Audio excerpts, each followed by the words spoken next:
대표, 내가 돈 빌리면 만약에 내가 돈을 못 갚는다고 치자. 너 간하고 콩팥 떼갈 거니라고.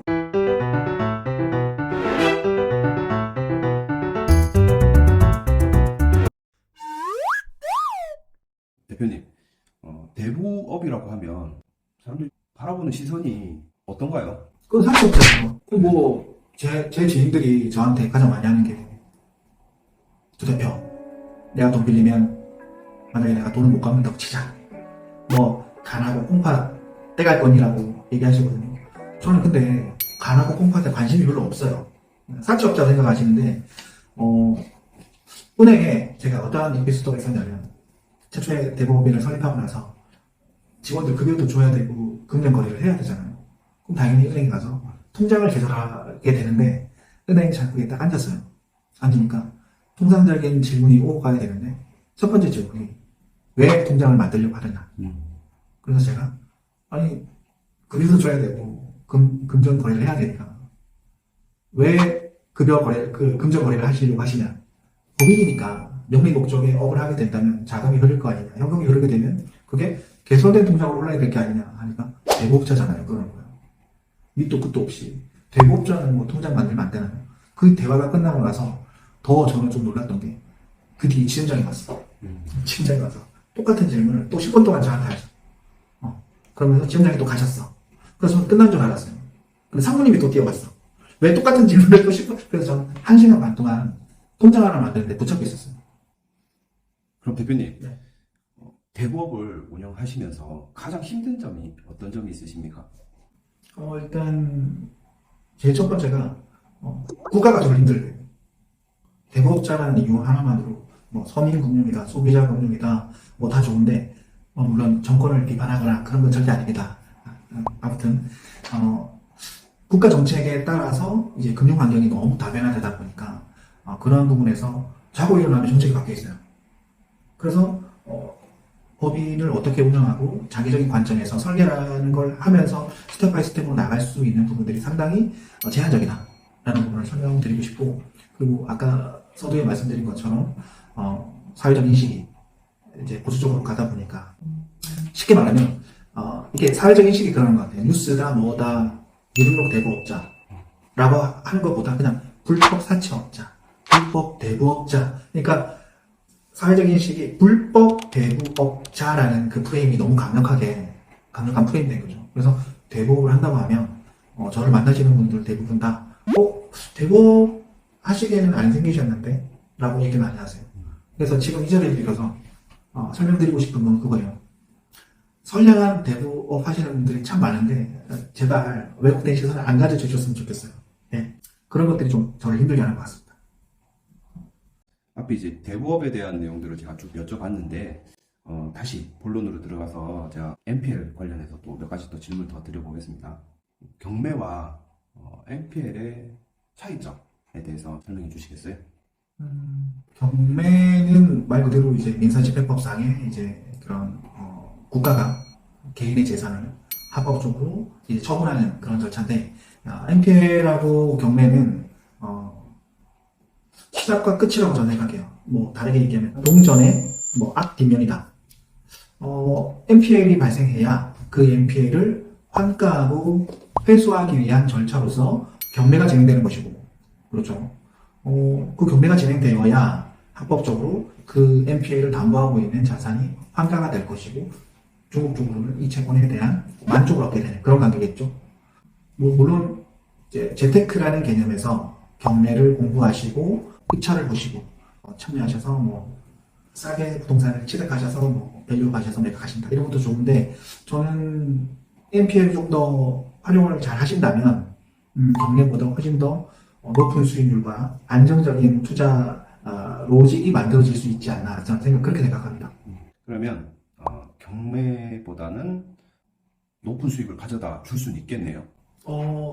예측이 가능하다, 그렇지 않다라는 부분을 먼저 말씀을 드리면, 쉽게 말해서 NPL은 우리가 계산을 해서 협의를 통해서 이 NPL 취득가와 그리고 이 NPL이 가지고 있는 이자 수익률 그리고 할인 반영폭, 그것들 종합적으로 비추어서 계산이라는 게 기본적으로 가능합니다. 근데 경매는 생각 한번 해보세요. 나만의 계산이 있고 나만의 수익률 그런 계산식이 다 존재합니다. 그러면 경매는 결국에는 입찰을 해야 되잖아요. 그럼 입찰을 해야 된다는 개념에서 공개된 그러한 물건의 공개 입찰을 경쟁 입찰이잖아요. 그럼 그 경쟁 입찰이라는 개념 속에 내가 정해놓은 수익률은 무너질 수밖에 없는 것이고, 그리고 내가 정해놓은 수익률만 고수하다 보면 우월적 입찰과 그리고 확정적 최고가 매수 신고인이 될 수 있다는 가능성이 낮아지게 되는 거죠. 그러한 관점에서 MPL은 기존에 설계한 로직대로 경매라는 환가되는 하나의 수단을 활용해서 소유권을 내가 원하는 수준으로 취득할 수도 있고, 그렇죠. 그리고 뭐 채권자 입장에서 이자 수익률에 상당하는 배당액을 내가 추가로 받아올 수도 있고, 예측 가능하다, 예측 가능하지 않다가 가장 큰 차이점일 것 같아요. 그럼 개인이 만약에 쉽게 이 NPL을 투자할 수 있는 방법은 없나요, 대표님? 많이 있습니다.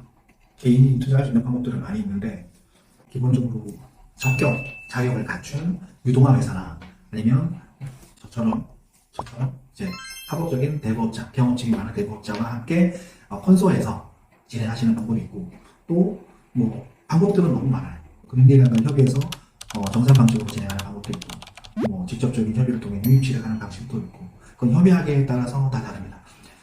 착각하시는 게 있는데, NPL 자산이라고 해서 꼭 채권의 형태로만 거래가 되는 건 아닙니다. 그 틀을 좀 벗어나셔야 돼요. 보통 채권 하시는데 이 채권을 활용해서 내는 퍼포먼스를 총칭해서 NPL 투자라고 저는 생각하거든요. 근데 대부분 다 채권에 준해서만 생각하시더라고요. 그러면 NPL 투자를 하려면 일단 대표님께 가장 먼저 연락을 하면 되는 거네요. 연락 주십시오. 그러면 그 NPL이 시장에 많이 이렇게 가려져 있잖아요. 어떻게 보면 뭐 네, 개인이 그렇죠. 뭐 직접 찾아볼 수도 없고 네. 근데 지금 제가 알기로는 롬마켓을 오픈하려는 게 이제 시장에 어느 정도 조금 가려진 음지 있는 곳을 양지로 약간 이렇게 이끌어내는 약간 플랫폼? 네, 맞아요. 네, 그렇게 말씀을 하셨는데 시장에 오픈하려면 뭐 한 언제쯤 가능한 건지. NPL 채권이 왜 비공개된 정보이냐가 먼저 가장 중요한 논점이 될 것 같아요. 쉽게 말하면 NPL 채권 정보는 특정한 금융기관에서 특정한 사람이 대출을 받은 개인 정보입니다. 그 자체가. 우리나라 개인정보법 정말 민감하잖아요. 내가 대출받은 이 정보를 제3자들이 무분별하게 유통하면서 본다? 그 용납이 안 되는 거죠. 그리고 금융기관 입장에서도 민원의 가장 큰 이슈가 될 수도 있고, 그렇기 때문에 기본적으로 NPL을 거래하시는 모든 유동화에 있는 법인들과 이해 당사자들은 이 NPL 정보에 대한 비밀각서를 작성을 하고 채권 정보를 저희가 받아오게 됩니다. 그럼 여기에서의 논점이 이 비밀화되어 있는 정보를 공개 가능한 정보와 공개되면 안 되는 비공개된 정보를 분류하는 작업을 해야 되죠. 그 분류하는 작업이 좀 오래 걸려요. 그걸 개인정보 비공개화 작업이라고 하는데, 그거 작업을 할 때 저희가 법무법인의 법률 자문을 받아서 진행을 해야 되거든요. 그래서 공개 가능한 정보들만 취합을 해서 이 부분들을 플랫폼을 오픈하려고 하는 거죠. 앞으로 롬마켓을 통해서 공개되는 NPL은 어떤 종류의 NPL들이 되죠? 기존의 일반 투자자들은 알 수가 없었던 지점장들이 자기들의 친한 지인들에게만 오픈을 했던 비공개된 정말 돈이 되는 NPL 채권 정보를 롬마켓 TV에서 선별을 해서 이제 투자자분들께 오픈할 예정입니다. 그래서 향후에 지금은 불특정 다수라는 그런 프레임이 깔려 있어서 이 NPL 정보를 디테일하게 오픈을 하기가 쉽진 않지만, 유튜브에 이제 멤버십이라든지 특정한 소수에게 공개할 수 있는 그러한 여건이 마련이 된다면 정말로 이 NPL 채권의 본질적인 부분들을 디테일하게 자료화해서 이제 투자자분들께 저희 알려드릴 예정에 있습니다. 네, 마지막으로 네. 오늘 롬마켓 TV 오픈 영상 겸 제가 개인적으로 궁금한 점들 많이 여쭤봤는데요. 네. 답변해 주셔서 너무 감사드리고 네. 그리고 이제 앞으로 롬마켓 유튜브에 채널에 업로드될 내용이나 방향성에 대해서 간략하게 한 말씀 좀 부탁드리겠습니다. 일단 NPL에 대해서 잘 모르시는 분들이 계셔서 NPL에 대한 기본적인 교육과, 그리고 두 번째로는 돈이 되는 NPL 그런 것들을 많이 소개해드리고, 그런 소개로 인해서 상호금융이 가지고 있는 자금 경직이라든지 유동화 채권, 즉 NPL이 유동화되지 않아서 자금 경직이 오는 부분들이 상당히 많아요.